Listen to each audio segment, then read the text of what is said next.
Assalatu wassalamu alaik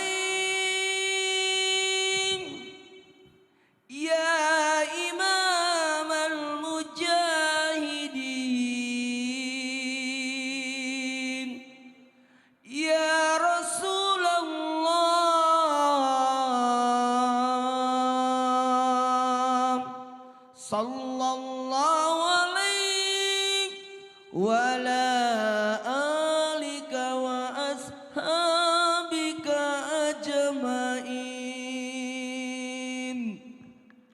A'udzu billahi minasyaitonir rajim. Bismillahirrahmanirrahim. Assalamualaikum warahmatullahi wabarakatuh. Waalaikumsalam warahmatullahi wabarakatuh. Jamaah, oh jamaah. Alhamdulillah. Alhamdulillahirabbil alamin. Allahumma sholli ala sayidina Muhammad wa ala ali sayyidina Muhammad. Jamaah Islam itu indah, dirahmati Allah, Masya Allah, Alhamdulillah. Senang banget hari ini kita ketemu lagi di Islam itu indah. Mudah-mudahan semuanya dalam keadaan sehat, dimurahkan rezekinya ya. Dan juga yang punya cita-cita mudah-mudahan segera diijabah segala cita-citanya. Amin, amin ya Rabbal alamin. Nah buat jamaah Islam itu indah yang ada di rumah, seperti yang kita ketahui ya, Islam itu begitu memuliakan yang namanya wanita. Ini Masya Allah luar biasa. Bahkan ada beberapa keistimewaan yang Allah Subhanahu wa Ta'ala sendiri berikan kepada wanita. Banyak halnya ya, mungkin nanti kita akan bahas satu persatu dengan guru-guru kita. Dan tapi banyak juga wanita-wanita ini nggak sadar atau mungkin nggak tahu ya beberapa keistimewaan ini yang dimiliki oleh para wanita tersebut dan sering dilewatkan. Kalau gitu kita langsung aja bahas hari ini dengan tema ini dia nih keistimewaan para wanita. Masya Allah. Nah mungkin langsung aja kita bahas satu persatu. Yang pertama guru kita Ustadz Maulana yang tadi barusan kita dengarkan tarhimnya. Aduh suaranya sangat luar biasa. Iya kan, malu-malu, hampir merem-merem, kalau bangun-bangun melek-melek temannya hilang semua gitu sih. Ini Ustadz Maulana mohon izin, dalam pandangan Islam ini katanya Allah ini memberikan sesuatu yang luar biasa. Kehormatan seorang wanita itu dilindungi langsung oleh Allah Subhanahu wa Ta'ala. Nah, memangnya menurut pandang Islam bagaimana Allah itu melindungi yang namanya kehormatan seorang wanita, Pak Ustadz? Mungkin penjelasannya butuh kita dengarkan. Tafadhol. Baik, makasih banyak Mas Fadli yang alhamdulillah ada penampilan baru di kakinya. Sasa, Masya Allah, Tabarakallah, Habib Usman. Bismillahirrahmanirrahim. Mau kemana Bapak? Mau tarhim lagi?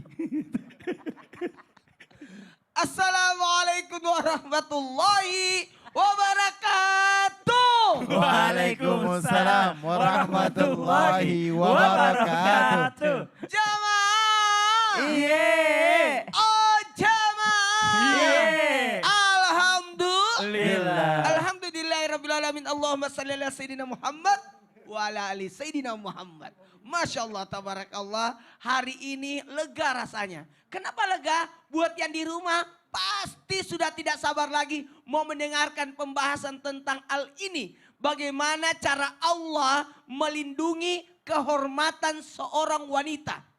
Maka kemarin ada pelajar mau berangkat ke Australia. Ya, saya bilang gini, untuk perlindunganmu adalah tutuplah auratmu. Karena itu perlindungan dari Allah. Minta perlindungan, doa supaya diberikan perlindungan. Engkau sosok wanita yang akan meninggalkan orang tuamu, yang meninggalkan negaramu untuk pergi menuntut ilmu dan berada nun jauh di sana untuk perlindungan yang terbaik dari Allah Subhanahu wa Ta'ala kepada sosok yang namanya wanita. Maka Allah memerintahkan wanita untuk menutup aurat. Sekali lagi, menutup aurat. Ingat, menutup aurat itu atau kita biasa berkata pakai jilbab dan sebagainya, menutup aurat, kain yang menutup kain lagi, bertumpuk dua kain. Nah ini adalah bentuk kemuliaan bagi sosok wanita. Kenapa? Karena untuk melindungi wanita itu. Melindungi, iya. Dengan menutup auratnya, dengan memakai hijab, maka pada posisi ini, wanita ini mengatakan secara tidak langsung bahwa saya menutup dari hal-hal yang membahayakan untukku. Menutup dari hal-hal, mohon maaf, dari yang membuat aku bisa melakukan maksiat. Karena ternyata menutup aurat itu, memakai jilbab itu adalah identitas seorang muslimah. Sekali lagi, identitas seorang muslimah. Makanya dulu saya coba sedikit ya, supaya Mas, dari kelas 1 sanawiyah, dari kelas 1 SMP, saya sudah pakai baju koko sampai sekarang. Sampai sekarang. Karena laki-laki kan tidak pakai jilbab. Jadi untuk identitas kita sebagai seorang muslim, pakailah baju koko. Bahwa saya ini adalah seorang muslim. Kemana-mana saya pakai baju koko. Sampai berenang pun pakai baju koko. Mohon izin, ada lagi. Kenapa wanita itu dilindungi oleh Allah lewat menutup auratnya? Sekali lagi, selain melindungi untuk menjaga kehormatan sosok yang namanya wanita. Maka kadangkala kita risih. Pernah saya senang sekali dari sekian banyak pernah dikomentari tentang kalau pemeran jahat janganlah yang pakai jilbab di sinetron. Kan itu identitas wanita Islam itu. Julid lagi mulutnya. Ternyata dia pakai jilbab. Itu bagus. Artinya bahwa ini adalah bentuk kehormatan sosok yang namanya wanita. Kalau dia menutup aurat, enggak enak rasanya. Enggak sama. Apalagi satu lagi. Keistimewaan sosok wanita terletak ketika dia menutup auratnya. Maka mendapatkanlah posisi yang istimewa ketika dia menutup auratnya. Biasanya kalau ada yang, mohon maaf, saya dulu. Kenapa Ustadz? Kalau ada orang jalan perempuan tidak menutup aurat, pasti siut. Kalau pakai jilbab, assalamualaikum. Oh itu Ustadz yang godain. Kan orang-orang yang menggodain gitu biasanya, ya Allah. Terima kasih banyak, 1-0. Terima kasih banyak Ustadz Maulana atas penjelasannya. Kita lanjut lagi ke pembahasan yang berikutnya nih buat jamaah Islami Tindak yang ada di rumah ini, Masya Allah ya. Berikut ini nih masih dalam keistimewaan wanita dalam pandangan Islam. Nah yang berikutnya katanya ini berhubungan dengan hak yang ia dapat dari orang lain. Dan menghargai kemuliaan dan keistimewaannya. Nah pertanyaannya nih Bib nih, mohon izin nih Bib ya. Keistimewaan atau hak istimewa apa sih yang diberikan kepada wanita sebagai bentuk yang namanya penghargaan atau keistimewaan kepada seorang wanita sendiri? Mohon izin penjelasannya Bib. Nah, ini Masya Allah menarik. Karena apa? Ente ingat gak waktu hijab kabul? Ingat. Saya terima Nikahnya. dan kawinnya. Iya. Dengan mas kawin. Mahar, Iya, tunai. Dibayar tunai. Ngutang gak? Enggak. Teman saya lagi mau ngaparin lagi. Persiapan kita nggak tahu Gobil kapan. tu nikah wa tazwijaha bil mahri mazgur. Masya Nah, Allah. seperti itu. Kita bahas. Silakan Bib. Iya, waktunya udah mulai habis. Iya, silakan, Bib. Ustaz Maulana. Bismillahirrahmanirrahim. Assalamualaikum warahmatullahi wabarakatuh. Waalaikumsalam warahmatullahi wabarakatuh. Alhamdulillah. Alhamdulillahi rabbil alamin. Wabihi nasta'in ala umuri dunya wad din. Wassalatu wassalamu ala sayyidina wa habibina wa syafi'ina wa maulana Muhammadin sallallahu alaihi wasallam wa sahabih wa azwajih wa dhurriyyatih wa ahli baitihi wa ansarihi wa sahari ma ba'du. Segala puji bagi Allah Subhanahu wa taala yang telah memberikan kita nikmat iman, nikmat sehat wal afiah. Ya alhamdulillah pada pagi hari ini kita dapat menyaksikan Islam itu indah. Insya Allah kita mendapatkan ilmu yang bermanfaat dari guru-guru kita. Amin. Dan bisa diamalkan untuk diri kita, suami kita, istri kita, anak-anak kita. Dan insya Allah penuh dengan keberkahan dan keridhaan Allah Subhanahu wa ta'ala. Amin, amin. Ya Allah, ya Rabbal Alamin. Salah satu hak keistimewaan yang diberikan kepada wanita adalah mahar. Kita nih kalau waktu nikah, yang tadi disampaikan sama Mas Wali kan.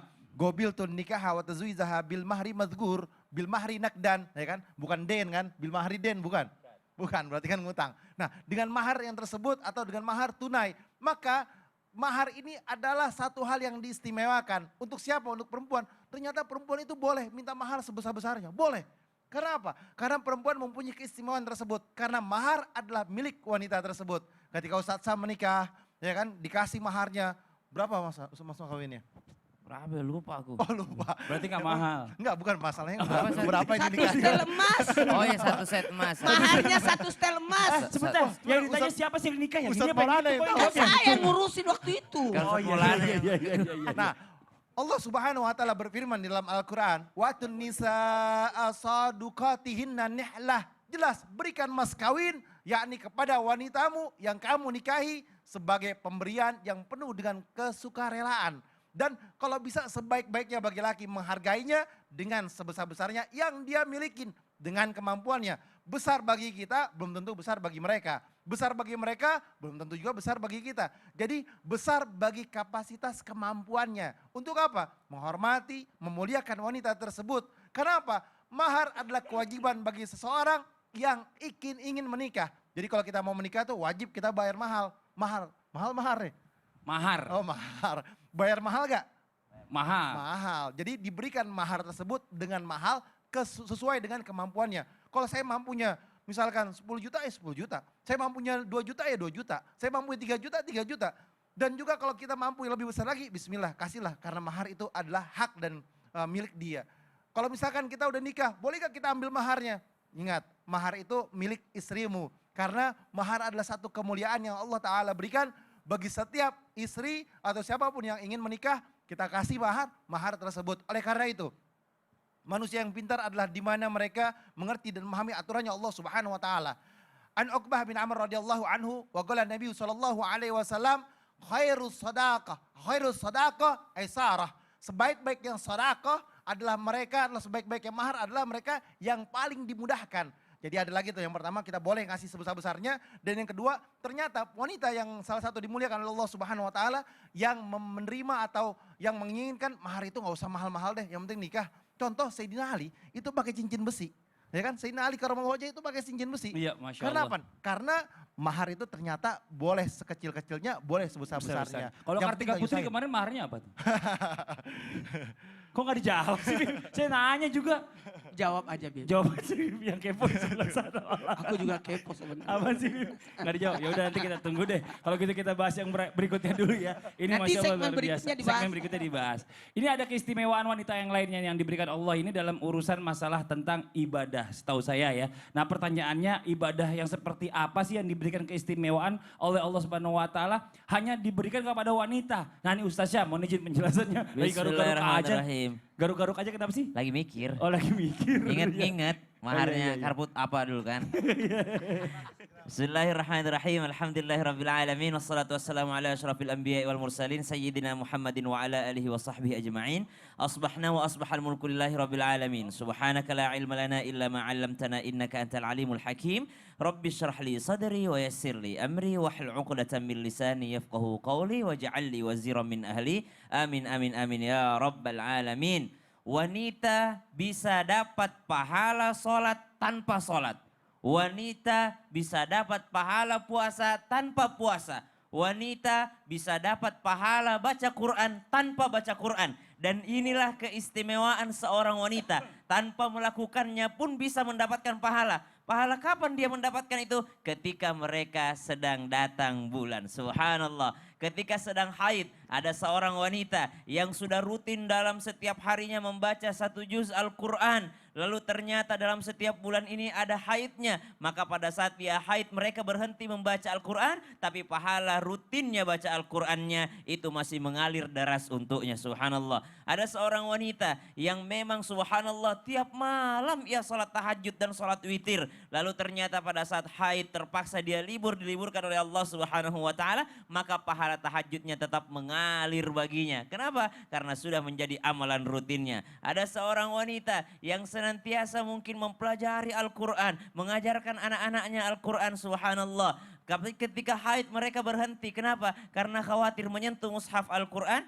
maka dia pun tetap mengalir pahala mengajarnya. Kenapa? Karena Allah tetap memberikannya karena dia sudah rutin melakukannya. Itu keistimewaan wanita haid yang pertama. Yang kedua, keistimewaan ketika seorang wanita haid, dalam riwayat disebutkan haid ini kadangkala membuat seorang wanita tanpa bermaksud menggulat pun mengajari, kadangkala membuat seorang wanita bad mood gitu ya. Kadangkala membuat seorang wanita tidak berada dalam mode on-nya untuk keluar rumah.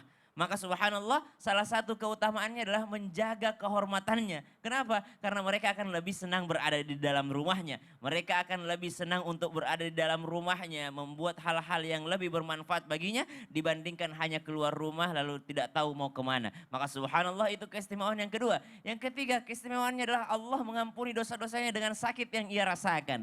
Tidak sedikit di antara jamaah wanita mungkin, jamaah Islam itu Indah yang sedang menyaksikan Islam itu Indah hari ini, yang mungkin merasa nyeri ketika datang bulan. maka beristighfarlah kepada Allah Subhanahu wa taala dan anggap itu sebagai penggugur dosa. Maka subhanallah, seorang wanita yang haid ketika merasakan sakit di dalam perutnya itu bisa jadi sebuah penggugur dosa dari Allah Subhanahu wa taala. Dan yang keempat, keistimewaannya, tidak semua ibadah berhenti ketika kita sedang haid, ketika seorang wanita sedang haid. Makanya dikatakan, "Wa ma khalaqatul jinna wal insa illa liya'budun." Dan tidaklah diciptakan jin dan manusia kecuali untuk beribadah. Maka tidak ada libur dalam ibadah. Ketika seorang wanita haid, maka masih banyak yang bisa dilakukannya. Membaca Al-Quran tidak dilarang. Yang dilarang adalah menyentuh mushaf Al-Quran. Mentadabburi Al-Quran tidak dilarang. Maka seorang wanita yang masih membaca atau melihat arti daripada surah-surah Al-Quran, arti daripada ayat-ayat Al-Quran, mereka juga tetap mendapatkan keutamaan meskipun mereka sedang dalam keadaan haid. Itulah istimewanya Masya seorang Allah, wanita. luar biasa ya ternyata Betul, wanita ya. Ini Masya mungkin Allah. banyak juga yang mungkin belum sadar akan hal itu. Iya. Jadi walaupun dia dapat menstruasi atau haid ini, tetap pahalanya mengalir. Ini Masya Allah luar Betul, biasa. Nah kita makanya. pengen tahu Iya, lagi siap. nih, apalagi sih keistimewaan wanita yang berikutnya yang dimiliki hanya pada wanita. Ustadz Maulana. Keistimewaan wanita tadi kan saya sudah bahas tentang menutup aurat. Betul. Kemudian ada mahar, kemudian ada maaf datang bulan itu ternyata dapat pahala. Dan keistimewaan wanita berikutnya Adalah adalah, saya kasih clue. clue. Clue. Oh clue, oke. Loh, clue apa ini? Innalillah. Kok begini? Astagfirullahaladzim. Jangan macam-macam loh. Saya cuma datengin dong. Tadi clue-nya gimana? Tiduran. Clue-nya adalah Oke, kita main tebak-tebakan ya. Ini kira-kira clue-nya apa buat jamaah yang tahu yang di rumah langsung aja kirim ke sosial media Islam itu Indah. Nanti yang jawabannya benar dapat hadiah ya. Setelah yang satu ini jangan kemana-mana, kita kembali lagi tetap di Islam itu Indah. Jamaah, Alhamdulillah. Mungkin udah kepanasan. studionya dingin, di kipas ada